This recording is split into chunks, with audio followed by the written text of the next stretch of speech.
Cavs in the NBA, they have their plan together. 22 teams will head to Orlando to begin play that will eventually lead to the playoffs in the NBA, all in Orlando.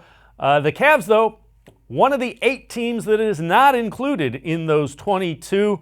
We welcome in Chris Fedor, beat reporter for the Cavs here on cleveland.com, as well as the Plain Dealer. Chris, my question is, what is in it for the Cavs and those other teams that are not involved in restarting the season for the NBA? Because it doesn't seem like a pretty good deal for them. Yeah, I mean, Dave, the Cavs are disappointed that they're not invited. Other teams that haven't been invited are disappointed as well, and the Cavs are looking at it saying, hey, look, we're losing 5 to 7 weeks or so of player development, togetherness, continuing to install JB Bickerstaff's system, and all the different things that they were hoping to accomplish in the final couple of weeks of the regular season. But they voted yes in a show of solidarity because they understand that the league is in a situation where there aren't great options for a restart, and there's no way to satisfy everybody when it comes to getting this season going again. And they just said, we want to be supportive of Adam Silver. We want to be supportive of the league and stand behind whatever decision they feel like is best. Because as much as we want to vote for us and we want to look at how it impacts us, there's a greater good here involved in terms of restarting the NBA. We want to see a champion crown just as much as fans and other people around the league want to see a champion crown. So I think it was just setting their personal agenda aside and doing it for the greater good of the NBA. Does it put those 8 teams at a disadvantage? I know there's a short turnaround between when this season will end and when the next season begins. Does it affect at all, the seeding in the lottery is the other thing that I guess would be a question. Is there any advantage being talked about potentially, that those 8 teams get some sort of benefit come draft time?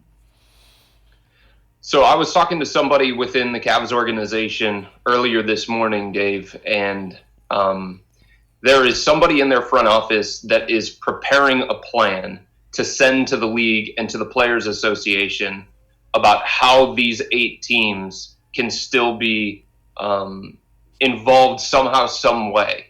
And it doesn't mean that they're going to go to Disney and compete, but there has to be some level of competitiveness that they get here. And they're pushing either a mandatory summer training camp, which is similar to football OTAs, or maybe some kind of 8-team get-together in a smaller summer league type environment.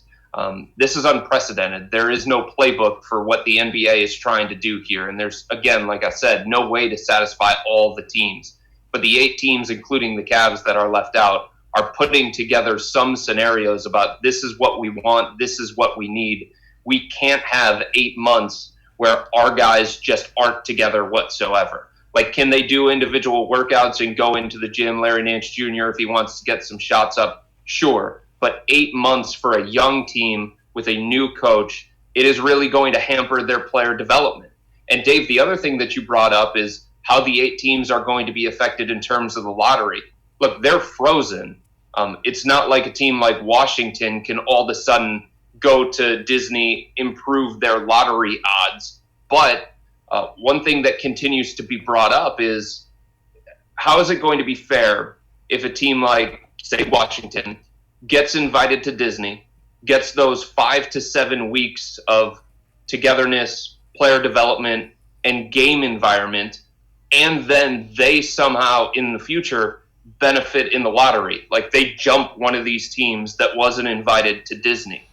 There are going to be a lot of angry teams if that scenario plays out, and it could play out because a team from the 12th spot in the lottery could jump into the top 4. We saw it last year with the Los Angeles Lakers. So if that scenario plays out where one of those teams gets invited to Disney and jumps one of the 8 teams in the lottery that doesn't get invited, there are going to be a lot of angry teams, and I just don't know what the right solution is if that scenario plays itself out.